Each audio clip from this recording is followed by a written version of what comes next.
அன்பானவர்களே வணக்கம். நான் சுவாமி தேவராஜன் பேசுகிறேன். இன்றைக்கி நாள் வந்து 6/8/2026 ஃபேண்டாஸ்டிக் டே. ஆறுமுகனுக்கான நாள். ஆடி கிருத்திகை 6ஆம் தேதி வந்து அமைஞ்சிருக்கு. அது ரொம்ப அற்புதம். குருவார் வேறு, வியாழக்கிழமை. அனைவருக்குமே ஆடி கிருத்திகை முருகப்பெருமானுடைய ஆசிரியர் கிடைக்க நல்வாழ்த்துக்கள். ஷிவ் ஓம். எப்படி இன்றைக்கி இல்லைனா நாளைக்கு நான் திருத்தணி போய் வந்துடுவேன், முருகரை தரிசிச்சுட்டு வந்துடுவேன். ஏன்னா இன்றைக்கி சாயந்தரத்துலேருந்து ஆடி கிருத்திகை தொடங்கி நாளைக்கு சாயந்தரம் வரலாம் இருக்குது. அனைவருக்கும் ஆடி கிருத்திகை வாழ்த்துக்கள். இது 2-3 கமெண்ட்ஸ் நான் பார்த்தேன் என்னுடைய சேனலில். அதுக்கான விளக்கங்கள் தான் உங்களுக்கு நான் கொடுக்குறேன். பொதுவாக இந்த சேனலை வந்து பார்க்குறவங்க இம்மார்டல் ரூலர் சர்ச்சில் இருக்கிறவங்க தன்னை இம்மார்டல் ரூலர்னு ஃபீல் பண்ணுறவங்க தான் இதை பார்க்குறாங்க. அப்படின்றதால தான் இந்த சேனலை ப்ரிஃபர் பண்ணி நான் இதில் என்னுடைய இந்த இம்மார்டல் ரூலர் பற்றிய விஷயங்களை மட்டும் இதில் போடுறேன். என்னுடைய மீதி எல்லா சேனலையுமே பிளாக் பண்ணிட்டேன். யூடியூப்காரன் என் ஃபேஸ் பார்த்தாவே பிளாக் பண்ணிடுறான். அதிசயமாக அந்த சேனல் இன்னும் போயிட்டுருக்கு. 50 மேலே சப்ஸ்கிரைபர்ஸும் வந்துட்டாங்க. ஸோ அநேகமாக லைவ் கிடைக்கும். இன்றைக்கோ நாளைக்கோ லைவ் கிடச்சிரும். லைவ் ஸ்ட்ரீமிங் கிடச்சிருச்சுனாக்கா அதுக்கப்புறம் நான் நேராக பேசலாம். நீங்கள் டைரெக்டாக கமெண்ட் பண்ணிங்கனாலும் நான் பதில் சொல்வேன். இப்போ கமெண்ட்ஸை படிச்சுட்டு தான் சொல்ல முடியும். முதல்ல தாரணி பிரபஞ்ச தேவி என்ற பொண்ணு வந்து போட்டது, அது மாதிரி ஒருத்தர் கமெண்ட் போட்டிருந்தார். அவங்க வந்து ஆகஸ்ட் 23ஆம் தேதி தன்னை வள்ளலாரை வெளிப்படுத்த போகிறாங்கன்னு சொன்னாங்களேன்னு சொல்லிட்டு அதுக்கான பதில், தாரணி பிரபஞ்ச தேவி வந்து ஒரு வகையான எக்ஸ்ட்ரஸில் இருக்கிறாங்க. ஆன்மீகத்தில் வந்து அது ஒரு நிலை, ஒரு மகிழ்ச்சி, கடவுள் நம்ம கூட இருக்கிறாருன்னு ஒரு சந்தோஷத்தில் இருக்கக்கூடிய ஒரு நிலையில் இருக்கிறாங்க. மற்றபடி அவங்க ரியலைஸ்டு பீயிங் கிடையாது. ரியலைஸ்டு பீயிங் வந்து அவங்க என்ன புரிஞ்சுன்னு இருப்பாங்க. என்னுடைய ஆன்ம நிலையை அவங்களுக்கு தெரிஞ்சிருக்கும். அவங்களுக்கு தெரியல அப்படின்றதால ஷீஸ் அன் இக்னரண்ட் கேர்ள், அறியாமையில் இருக்கக்கூடிய ஒரு குழந்தை. அதே நேரத்தில் வந்து அதுக்கு முக்கியமான ஒரு விஷயமே தெரியல. வள்ளலார் வந்து ஆண்மகன் வள்ளலார் வந்து பெண் கிடையாது. அது பெண்ணாக பிறந்திருக்குதுன்னும் போதே அது புரிஞ்சுக்கணும் தனக்கு அந்த வேலை கிடையாதுன்னு. அதுவும் சரி, யோகினின்னு ஒரு பொண்ணு, அதுவும் வந்து இம்மார்குலர்னு அதுவும் நினச்சிருக்குது. அது கூட தான் சாந்தன் முற்றி அதுக்கு ஏதோ பிரச்சனை வந்திருக்குது. ராதாகிருஷ்ணனும் கூட, அவனுக்கும் ராதாகிருஷ்ணனுக்கும் ஏதோ பிரச்சனை வந்திருக்குது போல். கலைக்கும் ஏதோ பிரச்சனை வந்திருக்கு. அதெல்லாம் வந்து அந்த யோகினின்னு நினைக்கிறேன் அந்த பொண்ணு பேர். ஒரு சேனல் நடத்தின்னு இருக்குது. ஸோ இவங்க வந்து பெண்கள் வந்து முதல் விஷயத்தை ஒன்று தெரிஞ்சுக்கணும். அதாவது ஆண்கள் வந்து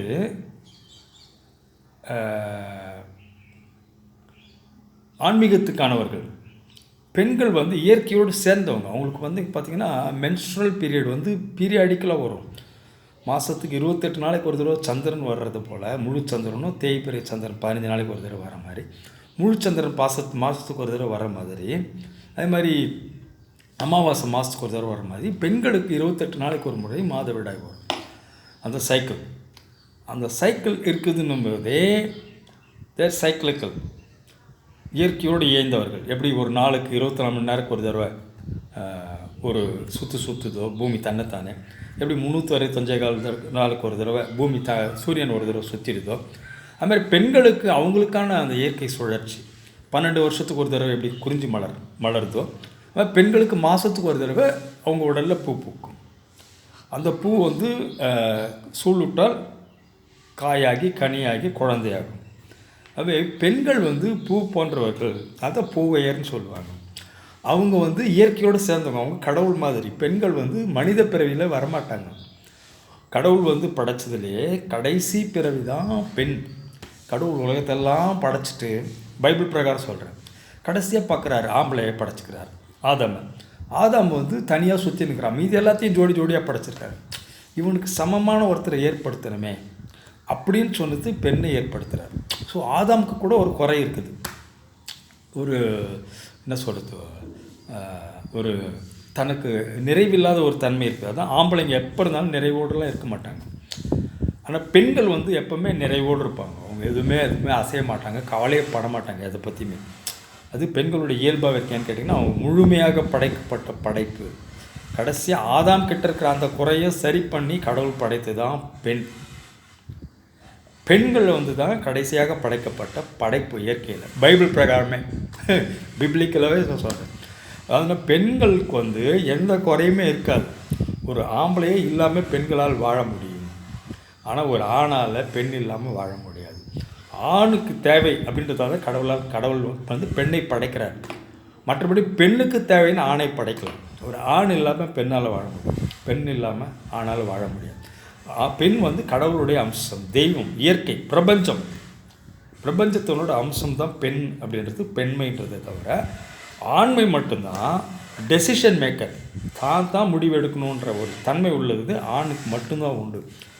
ஆண் மட்டும்தான் ஒரு நாள் என்ன பண்ணணும் என்ன பண்ணக்கூடாதுன்றத அவன் தான் முடிவு எடுக்கணும். அதனால தான் அந்த விந்து கட்டுப்படுத்துறது அப்படின்னு சொல்லுவாங்க.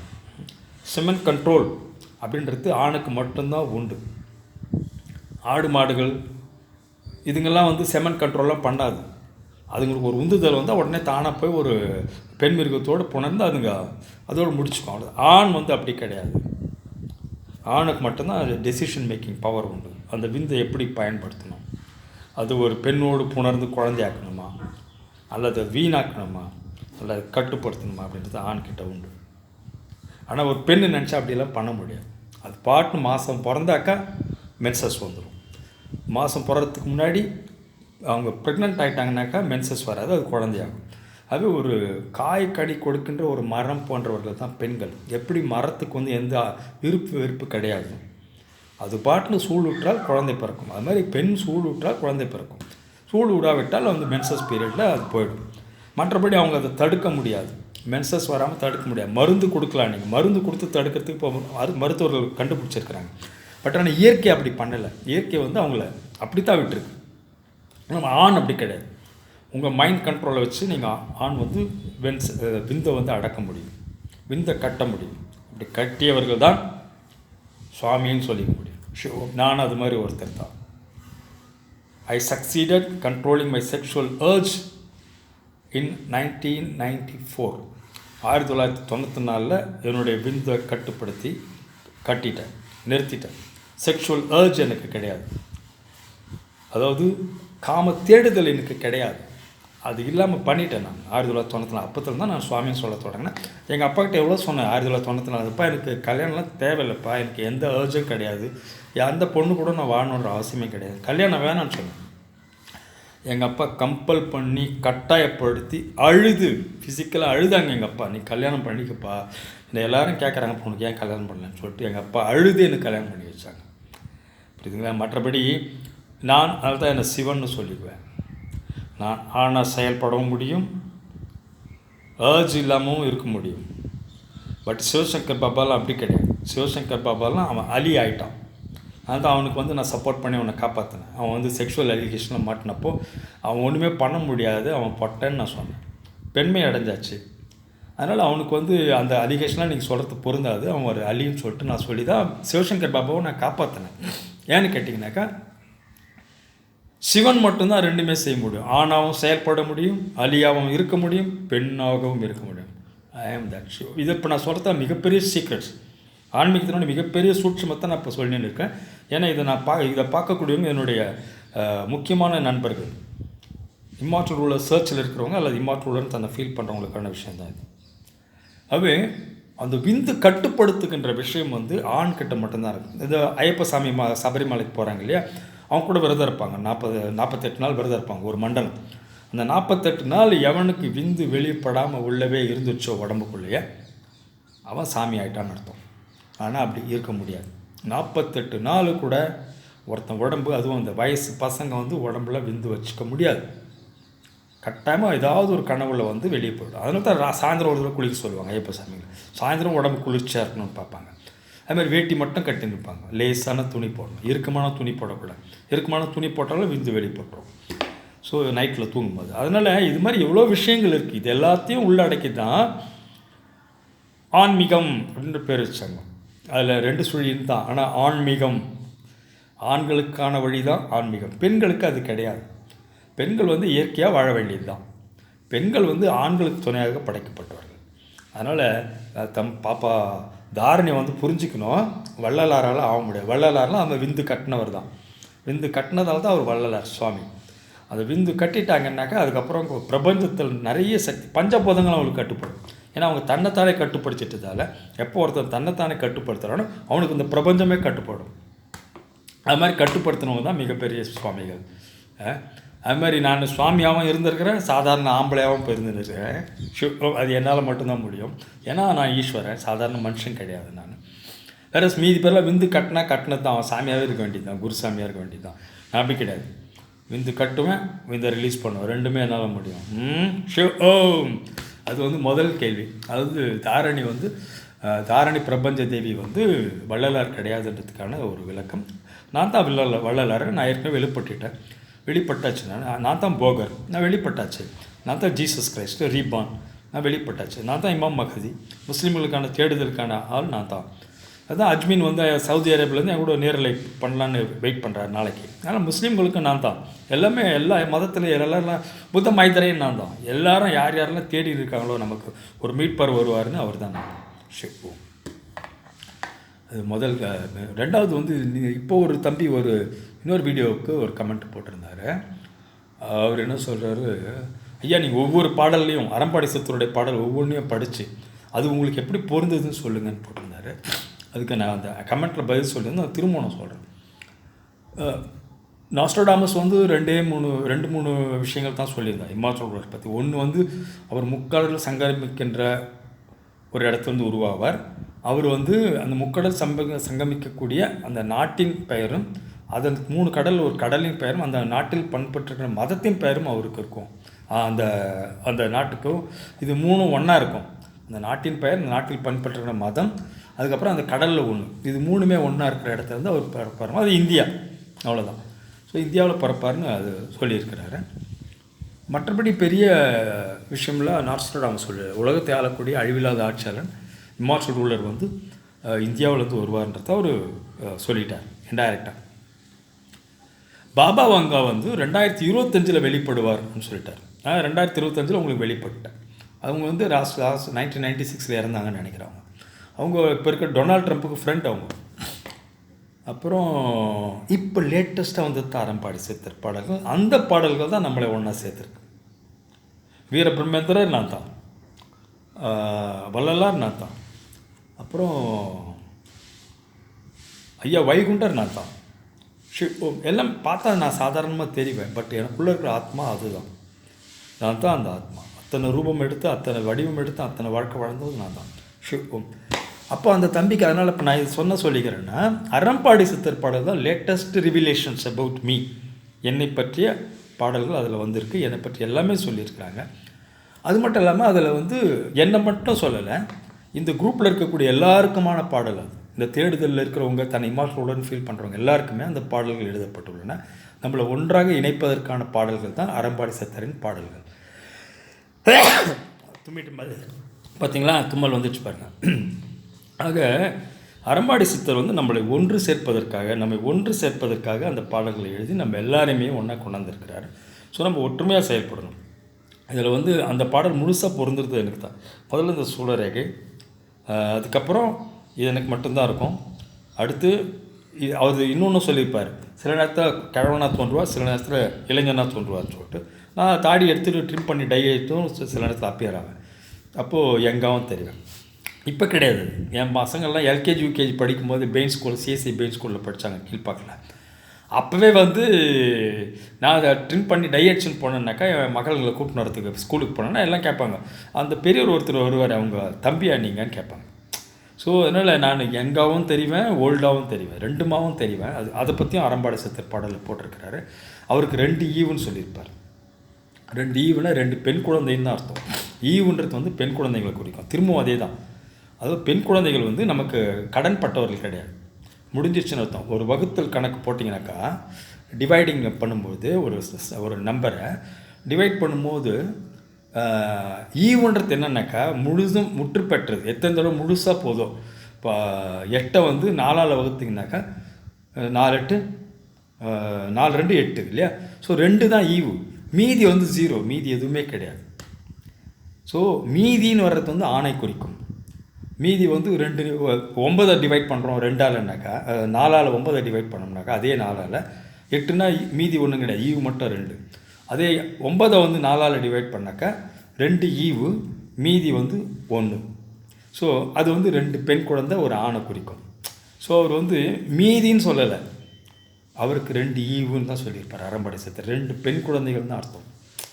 ஸோ அதனால் இதுவும் வந்து நீங்கள் பொருத்தி பார்த்துக்கலாம். இதுவும் நிறைய பேருக்கு பொருந்துற மாதிரி இருக்கும். 2 பெண் குழந்தை தான் நம்ம தம்பி சத்யாக்கும் சதீஷ்க்கும் அன்றைக்கி கூட பேசினார் இல்லையா, ஆவடிக்கார், அவருக்கும் 2 பெண் குழந்தைகள். ஸோ அதனால் வந்து இது எல்லாருக்கும் பொருந்தக்கூடியதாக தான் வச்சுருப்பார். ஆனால் 2 ஈவுன்றது 2 பெண் குழந்தைகள் தான் குறிக்கும், ஆணும் பெண்ணும் கிடையாது. ஸோ அந்த இடத்துல நாகராஜ சோழன் அடிபட்டுறான். புரியுதுங்களா? அவனுக்கு வந்து ஒரு ஆண் ஒரு பெண் போல இருக்கு. அடுத்து ராதாகிருஷ்ணனுக்கு வந்து 2 3 பையன்தான், ராதாகிருஷ்ணன் கிடையாதுன்னு ரூல்ட் அவுட்டு. கபில் தேவ்க்கு ஏற்கனவே பாதி கோமா ஸ்டேஜில் இருக்கிறான்னு சொல்லிட்டு வினோத்னு ஒரு தம்பி ஃபோன் பண்ணார் நாகப்பட்டினத்துலேருந்து. ஒரு ஏற்கனவே ஒரு தடவை கூட பேசி இது மாதிரி யோகினி பற்றிலாம் சில விஷயங்கள் சொன்னார். ஒரு நிமிஷம். ஹலோ, அதை வந்துட்டேன் கம்மிங்.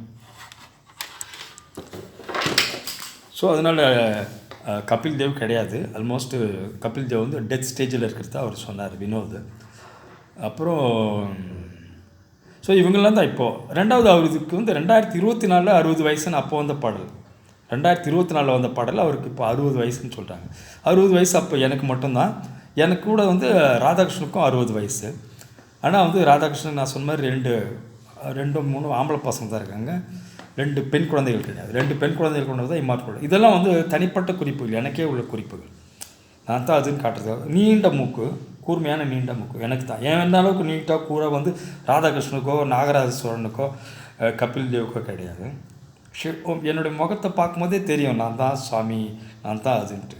என் முகத்தை பார்த்தாவே நல்லவங்களுக்கு என்னை பிடிக்கும், கெட்டவங்களுக்கு என்னை பார்த்தா வெறுப்பாகும். இது வந்து முக்கியமான விஷயம். அதனால் அறம்பாடி சித்தருக்கூடிய முற்றிலும் பொருத்தமான இம்மார்டல் ரூலர் நான் தான். எனக்காக எழுதப்பட்ட பாடல்கள் தான் அது. அதே மாதிரி உங்களுக்காகவும் அந்த பாடல்கள் எழுதப்பட்டிருக்கு, நிறைய பேருக்காக எழுதப்பட்டிருக்கு, நிறைய பேருக்கு கொஞ்சம் கொஞ்சம் பொருந்தும். இதில் என்ன முக்கியமான விஷயம்னாக்கா, அறம்பாடி சித்தர் நம்மளெல்லாம் ஒன்றா சேர்க்கறதுக்காக அதை பண்ணியிருக்கிறாரு. இந்த பாடல்களை வெளியிட்டதால் ராதாகிருஷ்ணனுக்கான அந்த கிரெடிட்டும் அவருக்கு கிடச்சிருச்சு. அவர் புகழோடு தான் இப்போ இருந்துன்னு இருக்கார். இந்த குரூப்பில் எல்லாருக்கும் ராதாகிருஷ்ணன்னாக்கா ஒரு மரியாதை உண்டு, ஒரு மதிப்பு உண்டு, ஒரு நம்பிக்கை உண்டு. அவர் பிடிக்காதவங்களுக்கு கூட அவர்கிட்ட ஒரு அச்சம் உண்டு. ஓம். ஆனால் எனக்கு மட்டும்தான் அவர் மேலே ஒரு அதிகாரம் உண்டு. ஓம். வேணா அந்த பாடல்களுடைய ஹீரோவே நான் தான். ராதாகிருஷ்ணன் எனக்கு தான் வேலை பார்த்தார். எப்படி ஒரு ப்ரொடியூசர் வந்து எவ்வளோ பெரிய ப்ரொடியூசராக இருந்தாலுமே, ஏவிஎம் சரவணனாகவே இருந்தாலும் படம் ஹிட் ஆச்சுன்னா ரஜினிகாந்துக்கு தான் புகழ். ஏன்னா ஹீரோ தான் முக்கியம். இந்த படத்தில் ஒரு கதாநாயகன், அதுக்கான எல்லாத்தையும் செய்யக்கூடியவர், இந்த படம் ஜெயிப்பதற்கான எல்லாத்தையும் செய்யக்கூடியவர் ஹீரோ தான். ஜனங்க பார்க்குறதும் அவர் தான். ஸோ ஐ ஆம் த ஹீரோ ஆஃப் த அறம்பாடி சித்தர் பாடல், நாஸ்ட்ராடாமஸ் பாடல், பாபா வங்காவோட ஹீரோ எல்லாமே நான் தான். பிரபஞ்சத்தினுடைய கரண்ட் ஹீரோ நான் தான். ஓம். பை த வே, அப்புறம் நம்மளுக்குள்ளே முட்டிக்க வேண்டியதில்லை, அவசியம் கிடையாது. அதே மாதிரி உள்ள நீங்கள் ஏற்றுக்கினாக்கா உங்களுக்கு ஆசீர்வாதம், அவ்வளோதான். You will be blessed, you can find that. ஏன்னா இந்த ரூபத்தில் இருக்க நான் தான் இம்மார்டல் நீங்கள் ஏற்றுக்கும் போதே உங்களுக்கு நிறைய பிளெஸிங்ஸ் கிடைக்கும் உங்கள் லைஃப்பில். அதே மாதிரி என்னை எதிர்க்கும் போது உங்களுக்கு நிறைய பிரச்சனைங்க வரது நீங்கள் பார்க்கலாம். ஸோ என்னை ஏற்றுக்கிறது உங்களுக்கு நல்லது, என்னை எதிர்க்கிறது உங்களுக்கு ஆபத்து. எதிர்க்காமல் இருந்தாலும் அதுவும் பரவாயில்ல, ஓகே. பட் எதிர்க்கிறது வேணாம். ஓம். அது 2த்துக்கும் பொருள் சொல்லிட்டேன், 2 கமெண்ட்டுக்கும் பதில் சொல்லிட்டேன். இன்னும் வேறு என்ன பேசணும்? ஸோ கூடிய சீக்கிரம் நேரலை வந்துடும். அப்புறம் நாகராஜ சோழன் முந்தநேற்று பேசின ஒரு வீடியோவில் என்ன பேசியிருக்கிறான், ஒரு கமெண்ட் கேட்டிருக்கிறாங்க. நம்ம சிவான்ற ஒருத்தர் கேட்டிருக்காருன்னு நினைக்கிறேன். இது மாதிரி நீங்கள் கல்கி தேவராஜன் கூட ஒரு நேரலை எடுங்க அப்படின்னு சொல்லிட்டு. அதுக்கு அவன் வந்து இல்லைங்க எடுக்க மாட்டேன்னு சொல்லிட்டு முடிஞ்சுது. இல்லைனா தேவராஜன் பேர் வந்தாவே விட்டுருவில்ல, ஸ்கிப். அது மாதிரி ஸ்கிப் பண்ணியிருந்தால் பரவாயில்ல. அவன் என்ன சொல்கிறான், நிறைய விஷயம் சொல்லிட்டு இதனால் நான் எடுக்க மாட்டேன்னு சொல்லிட்டு நான் நேர்மையானவர்களோடு தான் நேரலை எடுப்பேன்றான். அயோக்கிய பையன். நேர்மை இல்லாதவர்களோடு தான் அவன் நேரலை எடுப்பான். அவனுக்கு தேவை வளைஞ்சி நெளிஞ்சு பேசுகிறவங்க தான். நான் நேராக போட்டு ஒடிப்பேன். அதனால் பயம் அவனுக்கு என்கிட்ட பேசுகிறதுக்கு. அது பயம்னு சொல்லிட்டு போனால் சரியாக போச்சு. அந்த பயம் எனக்கு பிடிச்சிருக்கு. என்கிட்ட பேசுகிறதுக்கு பயம்னா அந்த பயம் எனக்கு பிடிச்சிருக்கு. சொல்லுவாள் விஜய் அந்த படத்தை, துப்பாக்கி படம் எனக்கு ரொம்ப பிடிக்கும். நிறைய தடவை திரும்பி பார்த்துருக்குறேன். துப்பாக்கி படத்தில் கிளைமேக்ஸில் அவனை கையை கட்டி போட்டு அடிப்பான். அப்போ சொல்லுவான், தைரியமாக இருந்தாக்கா இத்தனை பேர் சுற்றி நிற்கிறீங்க, எல்லாருக்கையிலையும் வெப்பன் இருக்குது, கன் இருக்குது. அப்படி இருக்கும்போது என்னை கையை பின்னாடி கட்டி போட்டுல அடிக்கிறீங்க, தைரியம் இருந்தால் கையை அவுத்து விட்டு அடிங்கடான்வான். புரியுதுங்க? அது மாதிரி அப்புறம் என்ன சொல்லுவார், கட்டு உடனே அந்த ஒரு வயசான ஆள் ஒருத்தர் இருப்பார். அவர் உடனே அட்வைஸ் பண்ணுவார் வில்லனுக்கு, நோ அவன் ஏதோ தந்தனம் பண்ணுறான், கையெல்லாம் அவுக்காதீங்க, அப்படியே ஷூட்டிங்னும். அப்போ அவன் ஷூட் பண்ண மாட்டான், அவனுக்கு வெக்கமாகிடும், நம்மளை இப்படி கேவலமாக சொல்லிட்டானேன்னு சொல்லிட்டு ரிலீஸ் நாட்டணும், கையை அவுத்து விட சொல்லுவான். கையை அவுத்து விட்ட பிறகு அப்புறம் விஜய் என்ன போடுறான்னு தெரியல. அதை மாதிரி தான் நான் எங்கே கையை அவுத்த விட்டா நான் என்ன போடுவேணும்னு பயந்துன்னு இந்த வில்லன் நாகராஜன் பயந்துன்னு நேரலையில் அப்படி சொன்னான், என்னை கூட மாட்டேன்னு சொல்லிட்டு. மற்றபடி என்னை பிளாக் பண்ணிவிட்டு என்னை பற்றி பேசின்னு இருக்கான். நீ அன்பிளாக் பண்ணிவிட்டு என்னுடைய சேனலுக்கு நான் கொடுக்குற கமெண்ட்டுக்கு பதில் சொன்னால் கூட போதும், என்கிட்ட நேரலையில் பேசணுன்றதுக்கு கிடையாது. நான் கமெண்ட் பண்ணுறதுக்கே அவங்க பிளாக் பண்ணிட்டானுங்க. நாகராஜனும் பிளாக் பண்ணிட்டான், ராதாகிருஷ்ணனும் பிளாக் பண்ணிட்டான். அது இன்னொரு விஷயம். ஆக அவன் என்ன சொல்கிறான், நேர்மையானவர்களோடுன்றான். ராதாகிருஷ்ணன் எங்கே நேர்மையாக இருக்கிறான்? அவன் அறம்பாடி சித்தர் பாடல் யார் கொடுத்தாங்கன்னு சொல்ல மாட்டேறான், அறம்பாடி சித்தர் எங்கே இருக்கிறாருன்னு சொல்ல மாட்டேன்றான், அவர் யாருன்னு சொல்ல மாட்டேன்றான், சோர்ஸே சொல்ல மாட்டேன்றான். அவன் போய் நேர்மையாவன் கேட்டாக்கா நான் அம்புதான்றான் என்கிட்ட. நான் அம்புதான், எய்கிறவங்க வேறு, அதனால் நான் சொல்ல முடியாது. இன்னொருத்தர் நான் மற்றவர்களால் இயக்கப்படுகிற தேவரை என்னை மன்னிச்சிருங்கன்னு ஒரு தடவை போட்டான் வாட்ஸ்அப்பில். ஸோ அதனால் அதை அவனை விட்டுட்டேன். பட் அப்போவும் திரும்பி அவன் வாட்ஸ்அப்பில் எனக்கு கெட்ட வார்த்தையாக பேசும்போது தான் நான் திரும்பவும் பேச தொடங்க. ஸோ அதனால் ராதாகிருஷ்ணன் நேர்மையானவன் இல்லை. அவங்ககிட்ட தான் ராதாகிருஷ்ணன் ரெகுலராக பேட்டி எடுக்கிறான். அவன் யார் திருநாவுக்கரசு நேர்மையானவன் இல்லை, அவங்ககிட்ட பேட்டி எடுக்கிறான். நான் நேர்மையானவன், என்னப்போ நேர்மை இல்லை அதனால் எடுக்க மாட்டேன்றான். நான் நேர்மையானவன்றதால் தான் ஜெயலலிதா எனக்கு ப்ரொமோஷனாக பண்ணார் 2013. நேர்மையானவன்றதால் தான் எடப்பாடி பழனிசாமி ப்ரொமோஷனாக பண்ணார் 2018. ட்ரான்ஸ்ஃபர் பண்ணி தூக்கி போட்டான் திருச்சியில். இங்கே இருந்தால் கூட எதனா பண்ணுவான் மெட்ராஸில் இருந்தாங்கன்ட்டு. நான் நேர்மையானவன்றதால் தான் 17 நாள் தான் மே 7 சார்ஜ் எடுத்தான் ஸ்டாலின். மே 21 அதே 2021 20 ஜியோ போட்டு 24 ஆஃபீஸ் விட்டு தூக்குறான், சஸ்பெண்ட் பண்ணி அப்படியே டிஸ்மிஸ் பண்ணான். நேர்மை தான் அதுக்கு காரணம், என்னுடைய நேர்மை. என்ன போய் நேர்மை இல்லைன்னு சொல்கிறான். அந்த ஒரு வார்த்தை அவன் பேசுறதுக்கு அவனுக்கு கூடிய சீக்கிரம் தண்டனை இருக்குது. அப்புறம் ஸோ வினோத் இன்னொரு கேள்வி கேட்டார். ஐயா அது மாதிரி நீங்கள் தான் சிவன்னாக்கா எனக்கு ஒரு ரகசியத்தை சொல்லுங்கள், அடுத்து யார் சாவாங்கன்னு சொல்லிட்டு. அப்புறம் அவர் வினோதே சொன்னது கபில் தேவ் இப்போ செத்துட்ட மாதிரி தான், அவர் ஆக்டிவாலாம் இல்லை, ஐ கேனாட் கம் பேக்னு சொல்லிட்டாரு. ஸோ கபில் தேவ் செத்துட்ட மாதிரி தான். பட் அடுத்தது 3 பேர் சாவாங்கன்னு நான் சொன்னேன். 3 பேர் சாவாங்க. ஏன்னா அவங்க எனக்கு எதிராகவும் செயல்பட்டுன்னு இருக்கிறாங்க. ஒன்று ராதாகிருஷ்ணன் எனக்கு எதிராக செயல்பட்டுன்னு இருக்கிறான், நகுலன் எனக்கு எதிராக செயல்பட்டுங்கிறான், அறம்பாடி சித்தர் பாடல் பொய்ன்னு சொல்லுங்கள், அவங்க கூட சண்டையும் போட்டுருக்கான், கெட்ட வார்த்தையில் என்னை திட்டிருக்கிறான், ராதாகிருஷ்ணன் எனக்கு கெட்ட வார்த்தையில் திட்டிருக்கான், 3 ஏஐ பாடலாம் போட்டுக்கிறான் எனக்கு எதிராக கெட்ட வார்த்தை பாட்டெல்லாம். அப்புறம் நாகராஜன் எனக்கு கெட்ட வார்த்தையில் திட்ட மாட்டான், நல்ல பையன்தான், ஆனால் அவன் என்னை நேர்மையில்லைன்னு சொல்லியிருக்கிறான். ஸோ என்னை அவாய்ட் பண்ணுறான் எல்லாத்துலேயுமே, அவன் என்னை அக்செப்ட் பண்ணிக்கல. இந்த 3 பேர் தான் அடுத்தடுத்து சாவாங்கன்னு சொல்லிட்டேன் நான். அவனுக்கு ஒரு சிவரகசியத்தை சொல்லிட்டேன். அதில் முதல்ல யார் ஐயா சாவாங்கன்னு கேட்டாக்க, முதல்ல என்னை நிறைய கெட்ட வார்த்தையில் திட்டி நிறைய ஏஐலெல்லாம் கூட பாட்டு போட்டு என்னை கேவலப்படுத்தினா ராதாகிருஷ்ணன் தான் முதல்ல சாவான்னு சொல்லிட்டேன். அதனால் அநேகமாக ராதாகிருஷ்ணனுடைய மரணம் கபில் தேவோடைய மரணத்துக்கு முன்னாடி இருக்கும். ஷிவ் ஓம்.